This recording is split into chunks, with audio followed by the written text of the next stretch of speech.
अब तक हमने चर की अवधारणा को समझा और इससे जुड़े कुछ उदाहरणों को समझा। अब हम जानेंगे चर से जुड़ी कुछ मिथ्या धारणाओं के बारे में।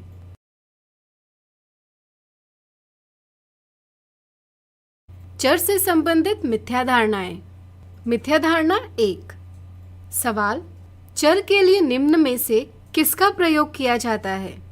x का, x या y का, किसी अंक का या अंग्रेजी के किसी भी अक्षर का।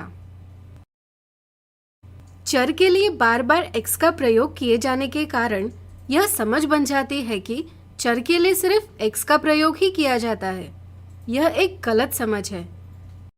इसी तरह कईयों का यह भी मानना होता है कि चरों के लिए सिर्फ x या y का ही प्रयोग होता है। यह भी एक गलत समझ है। इसी तरह से चर के लिए किसी अंक का प्रयोग भी नहीं किया जा सकता।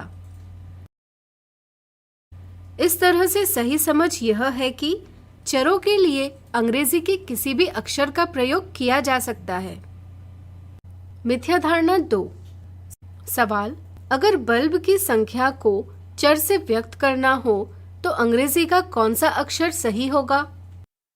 सिर्फ छोटी लिपि वाला B, छोटी लिपि वाला B या बड़ी लिपि वाला B, अंग्रेजी का कोई भी अक्षर?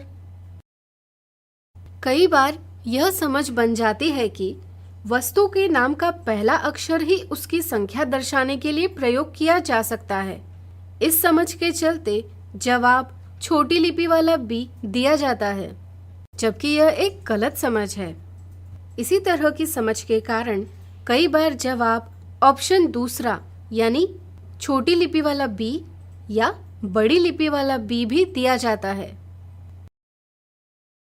हाँ, हम छोटी लिपि वाला B का प्रयोग कर सकते हैं, लेकिन इसके अलावा हम अंग्रेजी के किसी भी अक्षर का प्रयोग चर के लिए कर सकते हैं।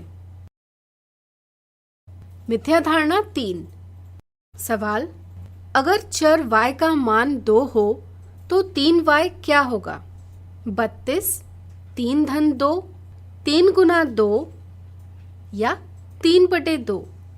कई बार चर का मान चर के जगह जैसा है वैसा रख दिया जाता है।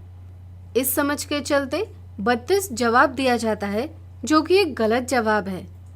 इसी तरह समझ में उलझन के चलते 3 धन 2 या 3/2 जवाब दिया जाता है। ये सभी गलत जवाब है। सही समझ है 3y यानी 3 गुना y, और इस समझ के साथ 3 गुना 2 यह सही जवाब है। आशा करते हैं इस वीडियो से आपकी मिथ्या धारणाएं दूर हुई होगी और चरों की अच्छी समझ बन गई होगी। आज हमने देखा चर से जुड़ी कुछ मिथ्या धारणाएं।